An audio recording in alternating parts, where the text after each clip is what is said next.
At ngayon, narito ang kasaysayan ni Oliver. May gabing walang umaga. Ito sa ating dulang, mga ito ang kasaysayan.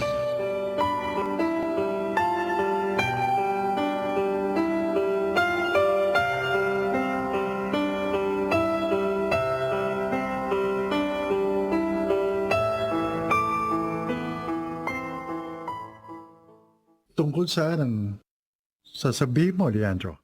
Tungkol kay Tita Agatha, Doc Oliver. Gusto ko ikaw nang maging regular doctor niya. Salamat sa tiwala, Leandro. Mga batang may sakit sa puso ang ginagamot ko. Ganun ba? Pero okay din yung kaibigan ko, doktor, na tumitingin sa tita mo. Si Dr. Mijares. Mabait yun. Pwede rin kaya niyang puntahan sa bahay ang tita ko? I think pwede yun. Yan mo. Ako sa niya.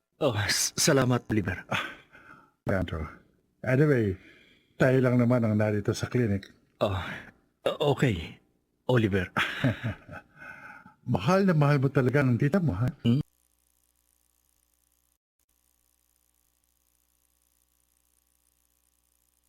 Maulila ako. Gusto ko ingatan siya at makasama ko pa siya ng matagal. Kaya ako ginagawa ito. I understand. Magala. Tutulungan kita. Thanks again. Ikaw, may parents ka pa ba? Daddy na lang. Batal ng... Hindi mo? No. Businessman siya. Hiraan sa own company. Hindi ko nga matulungan dahil nag-doktor ako eh. Ganun ba? Pero dapat paglaanan mo rin ng time ang business na ipinundar niya para mabawasan mo yung pagod niya. Sigurado ako matanda na rin siya at dapat ding ingatan.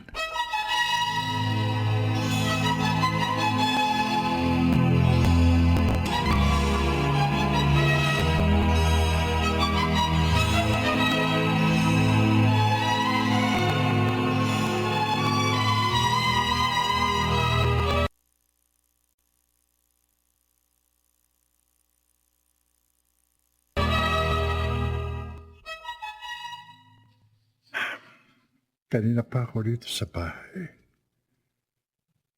Pero paulit-ulit pa rin sa isipan ko ang mga sinabi ni Leandro.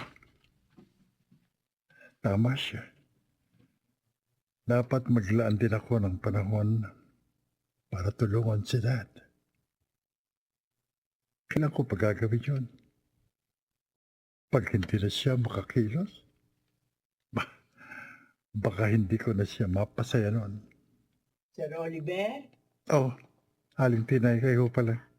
Sir, handa na po hapnan. Sige ho, susunod ako. Sir, parang malalim ang iniisip mo. May problema ka ba? Aling Tinay, matutuwa kaya si Daddy kung tutulungan ko siya sa company namin? Ano bang tanong yan? Siyempre oo. Dahil mababawasan ang pagod niya. Hindi yata biro ang magbasa ng maraming report. Bakit mo naman naitanong yan?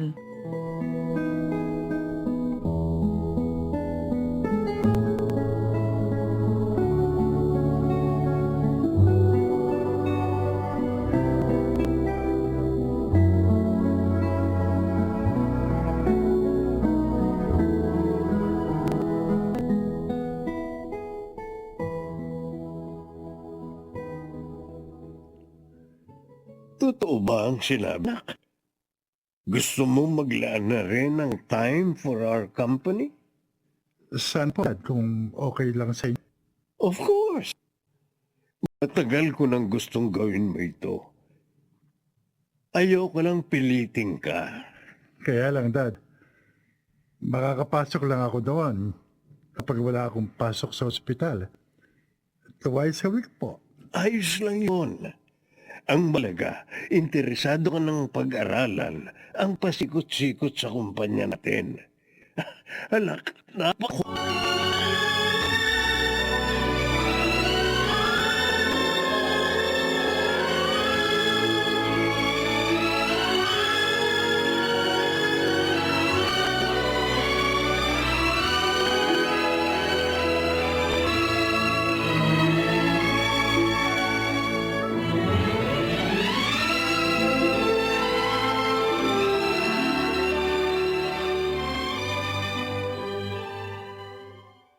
Mabuti naman.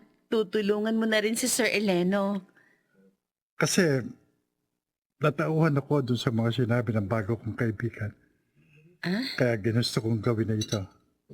Oh, siya ba yung hinihintay natin dito sa restaurant? Ay, ipakikilala kita sa kanya. Bakit? Kasi meron siyang insurance business. At gusto kong ikuha yung mga empleyado. At gusto ko rin pag-aralan mo ito. Sure, maganda yan. Sige, sasabihin ko kaagad sa ang opinion ko kapag nakita ko na at nabasa ng mga policies nila.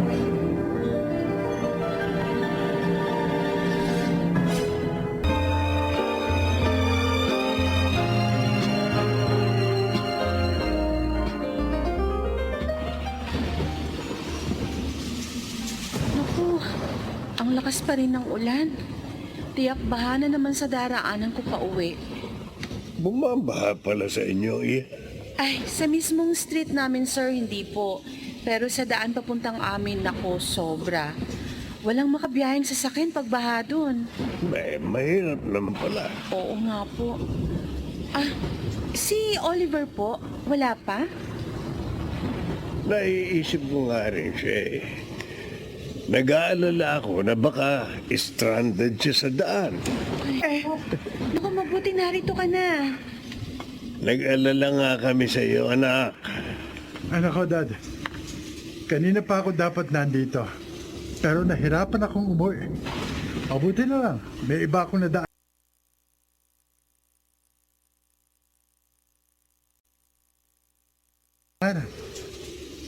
Rosalia, mabuti pa dito ka na lang matulog. Di, Roselia. Marami ng sasakyan ang stranded. Mahihirapan ka kung uuwi ka pa. May tutulog.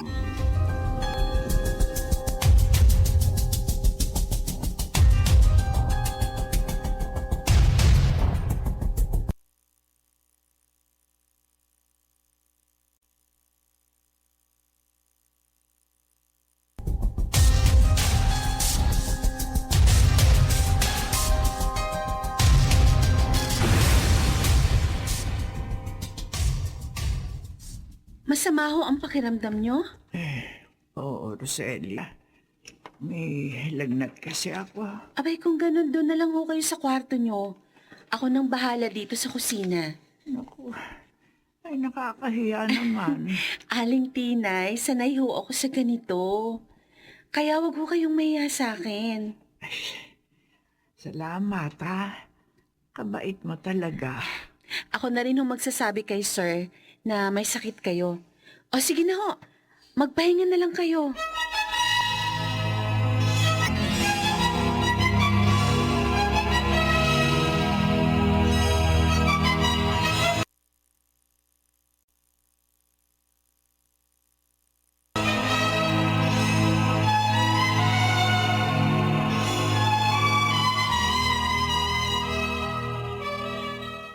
Kaya ko pala si Roselia ang nasa kusina kanina dahil may sakit si Aling Tinay. Oo, iho. Mabuti talaga ang puso niya. Kahit si Tinay, tinulungan niya. Tama ho kayo, Dad. At nakabibilib siya. Kaya nga, siya ang pangarap ko para sa'yo. Ho? Daddy? Oo, anak. Siya ang gusto kong maging manugang. Dahil tiyak kong, Oliver, pwede bang siya na lang ang ligawan? At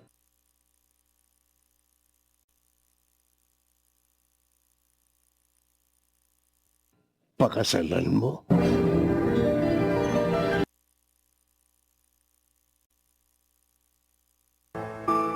Sundin kaya ni Oliver ang hiling ni Eleno